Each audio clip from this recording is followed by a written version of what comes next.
क्षीणक्लेशराशिः विषमविषधरः अनेकवक्त्रसुभोगी सर्वज्ञानप्रसूतिः भुजगपरिकरः प्रीतये यस्य नित्यम् एवो हीशः स वो यात् सितविमलतनुः योगदो योगयुक्तः भोगेन चित्तस्य पदेन वाचां मलं शरीरस्य च वैद्यकेन योपाकरोत्तं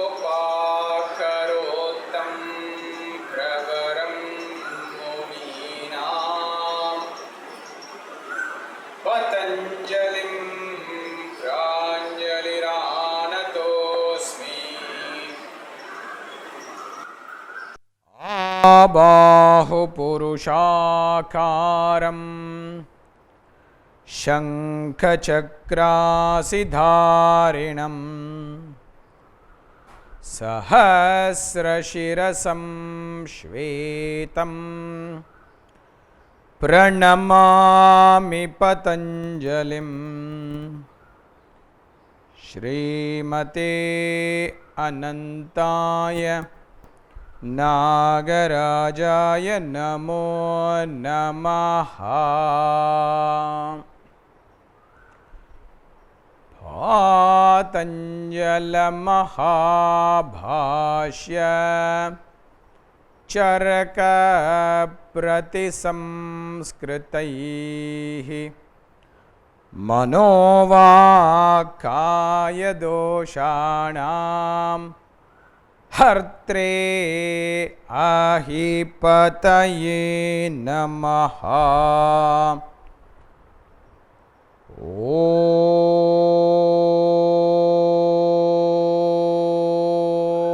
Om. So, warm greetings, my friends. Last time we ended the sutra Paramanu Parama Mahatvantaha Asya Vashikaraha, sutra number 140, where Patanjali is saying that as we are going closer and closer to the state of Chittavritti Nirodha, there is a development that happens in our state of mind where we are able to understand, or we are able to have the capacity to understand what is very, very small, that is Paramanu, and what is very, very large, that is Parama Mahatvantaha. So, things which are very subtle and things which are very gross becomes accessible to us. That is what Patanjali is saying. Further, he proceeds with the next sutra, that is our focus for today. Very important, very significant sutra. Kshina vrittehe abhijatasyeva manehe grahitru grahana grahyeshu tatstha tadanjanata samapattihi. First time Patanjali is presenting a state that is called Samapatti, which is very close to the state of Samadhi. They are very often used as synonyms, but there are some subtle differences which we will understand in a moment. But what Patanjali is saying is, the more we are refining our state of mind, the more we are going closer to the state of Chittavritti Nirodha. That means there is, what is happening is Kshina Vrittehe, the reduction of the disturbances in the mind. Lot of people think that Chitta vritti nirodha means mind's activities are non-existent. That is wrong. It basically means mind's disturbances or distractions are non-existent. That's why Acharya Krishnamacharya says the word kshina vritti means it's the pravritti margaha kshinaha. That is, there is what is called pravritti marga.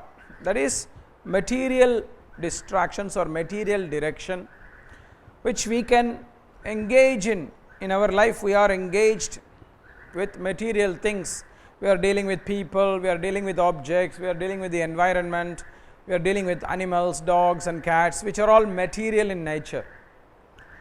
But mind also has the capacity to have a relationship with something which is beyond matter, and that is what is non-material. So that's why Acharya Krishnamacharya says the kshina vritti means pravritti margaha kshinaha, nivritti margaha arambaha. The spiritual path begins. The spiritual journey of the mind begins. This is very, very significant in two dimensions. One is that mind has the capacity to engage in a spiritual path. We often believe mind only has the capacity to engage in a path towards materialism, but that is not true. That is what Patanjali is saying. But what Patanjali is also saying is that the path towards spiritualism only begins when the path towards materialism is slowly on the decline. We cannot have both. We cannot be involved in two different relationships at the same time. The mind cannot exist in such a state. Patanjali clarifies this also in the later chapter. Eka samayecha ubhayan avadharanam. Mind has a great possibility to be in the direction of spirituality or to be in the direction of materialism, but it cannot do both in the same time. You cannot do both in the same time. It can do one thing at one moment of time, another thing at another moment of time. And that is what is presented here. That is what Acharya Krishnamacharya reminds us, that kshina vritti does not mean reduction of all activity. Chitta vritti nirodha means, it is not saying that it means zero mental activity. That is a very trivial, superficial interpretation of this. It means negation or reduction of materialistic distractions that we have in life, and once that happens, mind becomes refined, mind becomes clean. We all have to understand one thing. Our perception of the world today through the mind and the senses is based on impressions and patterns. It's based on impressions and patterns. Mind is trained to look at things a certain way. Senses are trained to look at certain things a certain way. It does not mean that the object is like that way. It does not mean the object is that way. It's what you see. It's based on the perceiver, not on the object of perception. If you are trained to see something a particular way, you will function with that bias, with that impression. If you are going to perceive something in another way, you are used to perceiving in another way, then you will see the same thing in another way. A simple example, one of my colleagues was saying, we were talking about it, and we were talking about whether something, one staff was saying about, discussing about how some people were perceiving whether something is expensive or not so expensive. Now, what is expensive for one person is based on what they are used to. For another person, it may not be so expensive. For example, we have in very close vicinity to our center, we have a restaurant called Sangeeta Vegetarian Restaurant. Now, there if you buy a tea, it is 16 rupees. Now, for many of us in the middle class, it is reasonable. it is affordable. But there are some very poor people in India for whom it's an expensive tea, because in the local corner there is also another tea shop where we can get tea for 4 rupees or 5 rupees, which may be mostly water and bad quality milk and bad quality tea, but still it's a tea. But the perception of whether something is expensive or not is not dependent on the tea, but it is dependent on what we are used to. For somebody 16 rupees tea is not very expensive. For somebody 16 rupees tea is very expensive. And that is what Patanjali is trying to say here, that our mind has a lot of impressions. Now when we are removing those impressions, then slowly mind starts to function like a clear crystal. Abhijatasyeva manehe. Abhijatasya iva manehe. Like a crystal that is clean, clear. That's why sometimes in English we use this word, crystal clear perception. We use that word, but we don't necessarily have that crystal clear perception. Now when you look at a lake with water and it has a reflection of the mountains behind it. Now if the lake water is dirty, then the reflection is not clear, it is dirty. Whereas if the lake is very, very clean, the reflection is very, very clean, it's crystal clear. A few years ago, my wife and I went to a spring in New Zealand, and the water was so clear that the visibility at some places was like 60 meters. Can you imagine 60 meters visibility, which for me coming from India is a big shock, because I don't know if where I am living there is a lake or river which is so clear that we can see 60 meters, because a lot of people are putting trash into our rivers very sadly. So I was very shocked, and that's the nature of the clarity of water. The same way our mind, when it is freed from impressions that we have, the perception that it can have is very, very clear. That's why Patanjali presents a very beautiful idea. Grahitru grahana grahyeshu tatstha tadanjanata. There's the object, there's the mind, and there's the observer. They all have the same picture. There's no difference. They all have the same picture.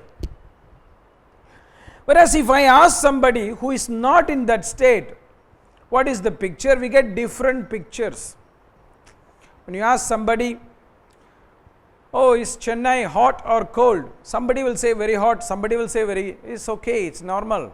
And somebody will say, oh, it's now cool because in summer it's even more hotter. Because we are all perceiving it through our impressions that we are carrying.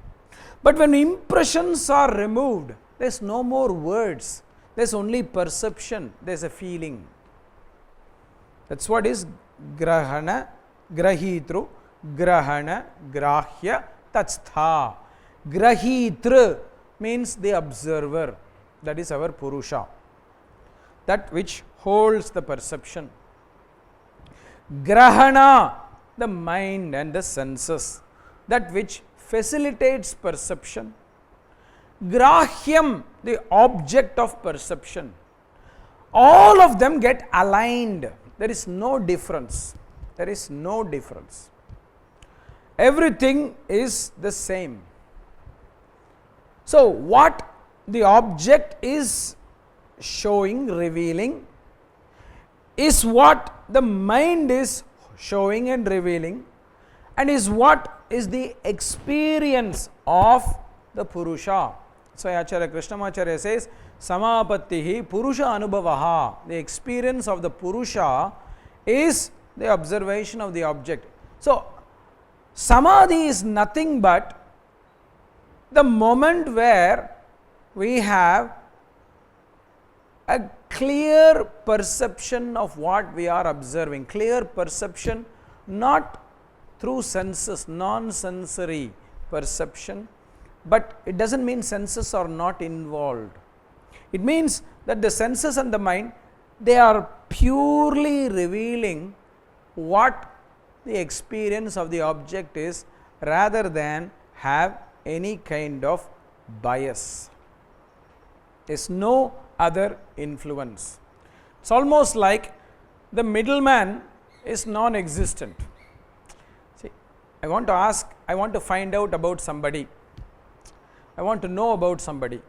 So I ask a common friend, hey, do you know this person? What do you think? Oh, that person will say, oh, he's such a great person, such a wonderful person. So I am biased by that middle person. Somebody may say, oh, it's a horrible person, don't deal with him, it's very bad. It's biased by that person. But what Samadhi is saying is the middleman is almost cut out. That is what is Kshina Vritti. His opinion is removed. He may be there, but your interaction is with that person and you are experiencing that person as he or she is, and that same experience that middleman is also experiencing. Here the middleman is our mind. Mind can play lot of games, can tell something is good, something is not good. We always rationalize what we want to, and what we don't want to do, we can rationalize. But that does not mean that it is pure. That is what is Shuchi, my friends. Later in the second chapter, Patanjali is talking about Shuchi, to clean. Clean means to clean your mind of impressions. Impressions can be positive or negative, but they are still impressions. It's not clean. It's not as it is. And that's why this state is very, very important, because here Grahitru, Grahana, Grahyam, all the three, Tatsta Tadanjanata, they are at that moment of connection, they are revealing Tad Anjanata, the actual nature, quality, color, whatever you want to call it, of the object. Of the object, whatever is there, that is perceived. That's why Samadhi is a state of exact, crystal clear reflection of the object of perception in front of us. It's like the mind becomes so quiet that it merely reflects the object that is in front of it as it is, without any addition or subtraction. Without any addition or subtraction. Very important, without any addition or subtraction. I am a photographer, and sometimes I go some places to photograph, and we are looking at this beautiful lake, say for example in Austria, nice lake, and then there is mountains in the back, and it's very clean lake, very beautiful lake, and I take a photograph of this, and it comes very nicely. And I am looking at the computer, I say, oh, if there was a full moon in the background, it will be so nice. Now with Photoshop, we can add that moon to that background. We can add that moon. And then everybody thinks, oh wow, you captured full moon. This is not clean. This is not clean. The same way we can remove with Photoshop.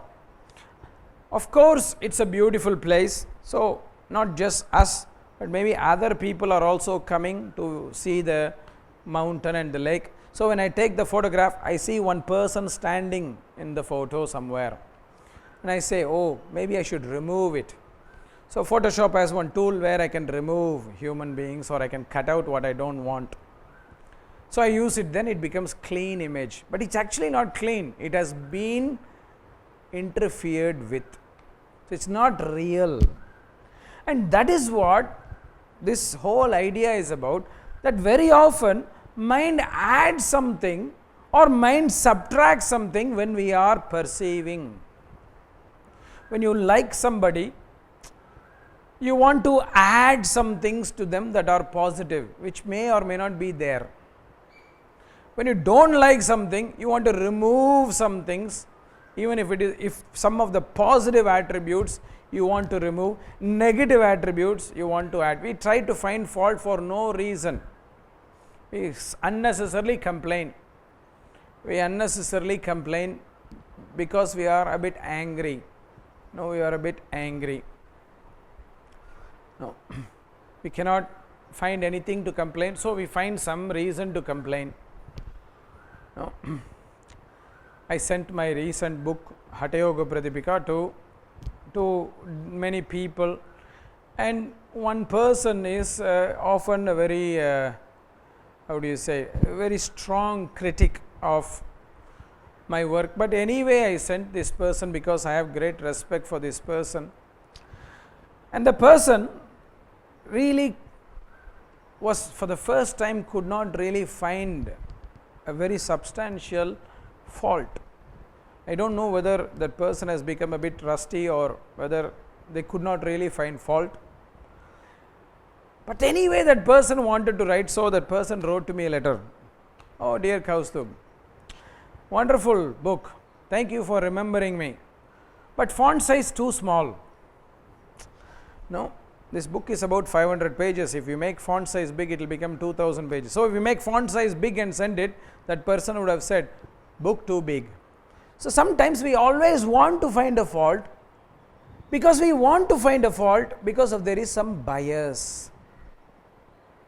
Sometimes we always want to find good even if it is not there because of a bias. That's what Patanjali says. In that state of Samadhi, it's a neutral state. Samapatti, samyak apatti iti Samadhi. Apatti means to be in a relationship with. When you are in a deep relationship, and relationship means at a very deep level, that's why the qualification is samyak, very intimate, very close relationship with somebody, with something, with an object of focus. It does not mean always a relationship between partner. It just means that you are deeply engaged with something. When you are deeply engaged with something, you are engaging with that at that moment without any bias. Just no other things. No, there is a connection, and that state is Samapatti. Samapatti or Samadhi is a state of being connected, not disconnected. This is very, very important, and that's why external distractions are not there. When you are really connected with somebody, external distractions are not there. Now we have a lot of external distractions. We go to a restaurant with our partner, husband or wife, but we take our mobile phone with us, and now mobile phone has so many apps, Facebook, WhatsApp, Twitter, LinkedIn, all these apps, they are beeping every few seconds, some news. So we are seeing, we are no more in connection with that person, and what happens? Therefore we don't feel what that person is feeling at that moment. We are disconnected. That's why the experience is not pure. It is adulterated, it is interfered with other distractions. And maybe in the messages you are getting, WhatsApp message you are getting, there's somebody who is irritating you, and you show that irritating attribute to your partner, your friend. Now that's not in this relationship, but it's coming from an external relationship, where that person is irritating you and you cannot show it on this, so it comes here. That is what is influence. Whereas you disconnect from all the distractions and you are staying really focused, then there is the connection only between you and that person, nothing else is distracting you. That's why Acharya Ramanuja defines Samadhi, Samapatti as Samadhi pralayo nama bahirvyapara anarhatvam. Bahirvyaparam means external transactions of the mind, they are not there anymore. Anarhatvam, they are disappearing. That's why I told you, Chittavritti Nirodha or Samadhi is not lack of mental activity. It is lack of external distracting mental activity. It is a very active state of the mind to be in relationship with, to be engaged with the object that it is connected to at that moment. So, definitely we have to understand it this way. Samyak apattihi iti samapattihi. This is a very, very important milestone sutra, because for the first time it defines how Chitta Vritti Nirodha will look like. Chitta Vritti Nirodha will look like this, where there is no bias in our experience of the object that we are in connection with. There is no bias. I have to emphasize that Patanjali is very, very intelligent, very smart, very specific, that he's used a very correct word at this stage. Samapatti, not Samadhi. A few sutras later, he will say Samadhi. He will say Ta eva sabija Samadhi. He will use the word Samadhi. But at this stage, he is using Samapatti. I told you a few minutes ago, normally speaking, Samapatti and Samadhi are used as synonyms. They are not used in different ways. They are more or less synonyms. But there is a subtle difference there. There is a very subtle difference there. The word Samapatti includes the word Patti, to bind. That is why I said a relationship. You are bound to that relationship.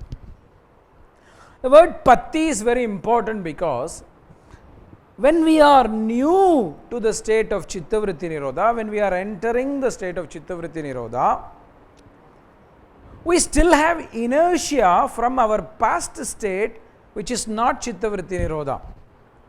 So, we have to use some effort to bind ourselves to go deeper, because if we don't, we will fall back.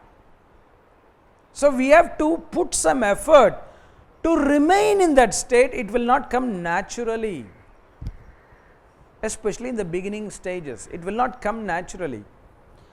For example, when you are learning how to drive a bicycle, in the beginning stage, when you are able to drive on your own without your mother or father or uncle or brother or sister holding you in the back when you were a child, in the beginning stage, when we are the first time we are balancing on our own, we still have to put an effort to focus on balancing, otherwise we will fall.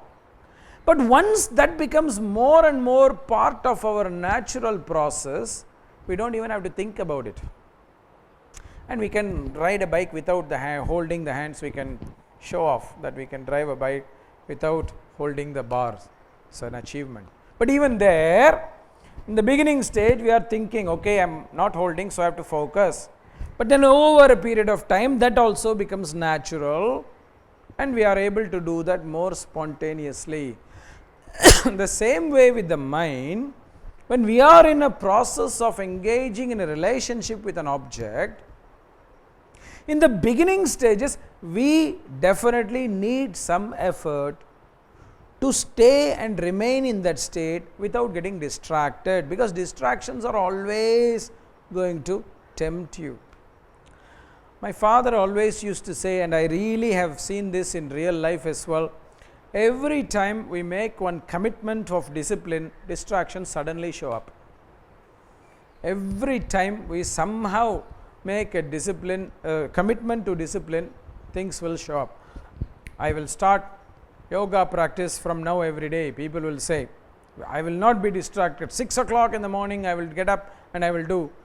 Somehow some distractions will come. And I remember one time, it was amazing. At one point, my father, in India we have this ritual that when your parents are passing away, you give up something that you and your parent liked very much. So my grandmother liked mangoes very much. And when my grandmother died, I remember this very clearly. My father decided that in memory of my grandmother, his mother, he will stop eating mangoes for the rest of his life, and he did it. He will stop eating mangoes. My father and my grandmother, they loved mangoes, both of them. It has to be something that both the people like. Not what your grandmother, your father likes but you don't like it, that's not allowed. So they both loved mangoes. So there is a procedure, the religious procedure that goes on for about 13 days, and at the end of it my father said, okay, I will decide I will not take mangoes in honor of my mother. Next day, one of my father's students comes to visit us with one very big basket of mangoes from their own farm and said, sir, you must please take it, it's coming from my own farm, I grew it, I take care of the plants. And that's what I said, the moment we make a commitment, distractions will come. And that's why we need to put the effort to stay in that state and not be distracted. That's why the word is patti, to bind tightly in that state. My father said, thank you very much, but just recently my mother died and this is what I decided, so I will not be able to do it, but I will give it to my family and other people, family and friends. So that commitment is needed in the beginning stages, because the more closer we are going to all these higher states, the more distractions will come. I will tell you also why. The more you are going to Chittavritti Nirodha state, when the mind becomes more and more subtle, just look at the previous sutra, Paramanu Parama Mahatvantaha Asya Vashikaraha, which means you will start seeing more and more subtle things, which means you will start to smell more subtle things, taste more subtle things, see more subtle things. Suddenly you have more distractions, because what you didn't smell before, now suddenly you are able to smell. So that becomes a distraction. So you might start wondering, what is that, what is this? Your mind can go outside. We have to rectify the path. No, I cannot be distracted, I cannot be distracted. You will start to see more things, you will start to hear more things. What is that sound? Is it my neighbor? Is it my cat? Is it my dog? Before you never even heard it, but now you start to hear these things. So more distractions will come the more closer you are going to Chittavritti Nirodha. Therefore you need more effort, whereas before you were numb, you didn't see anything, you didn't smell anything, you didn't taste anything, no problem. There's sometimes we have lesser distractions in the numb state, but the more refined you become, the more refined your senses become, the more refined your mind becomes, you start seeing all these new things that in the past did not even exist. It existed, you did not see. So suddenly that can become a distraction. That's why the word is patti, samapatti, or to bind yourself in that path so that you are not getting distracted. The more you enter this, the more spontaneous this becomes, then the word samadhi starts to become more applicable. Until then, samapattihi. That's why even in the third chapter, Patanjali uses the word desha, bandhaha chittasya dharana. Bandhaha, you have to tie the mind to the focus, that is dharana. It's not spontaneous. You have to tie, you have to put effort again and again to remain in that state. You have to tie again and again to remain in that state. I remember one time watching an interview with one of the greatest cricket players of all time called Sachin Tendulkar, and he was saying at one point that even though he has played so many games, the first few minutes he has to put some effort to stay focused, because there are hundreds of supporters shouting and screaming in the stadium, and all you are supposed to do is to see the ball so you can play well, and the ball is so small, the stadium is so large, and sometimes in Indian stadiums we have 60,000-70,000 people shouting and cheering, especially for him. Noise is not going to be, it's not going to be quiet. It's not like Wimbledon where the referee says, quiet please, thank you. In India we cannot say quiet please, thank you in a cricket stadium, it will not work. So he was saying, even for him, who is considered to be one of the greatest players, in the beginning he has to put some effort to remain focused. And that is what is our situation as well. In the beginning stages of being focused, being refined in this process of Chittavritti Nirodha, we have to put effort to remain there. It's not natural. So that's why, my friends, higher states of mind is not easy. In fact, it is more difficult, especially because there are more distractions that can come. We all think outside distractions are very, very strong. Our own inside distractions are stronger. Very often we don't look inside, that's why we don't know what are the things that can distract us from inside. Our memories, our emotions, our feelings, our breathing, our vasanas, what we carry from the past, etc. So that's why this is very, very important that we remain in that state with some effort. That's why the sutra says, Kshina vrittehe abhijatasyeva manehe grahitru grahana grahyeshu tatstha tadanjanata samapattihi. We have to put some effort to remain bound.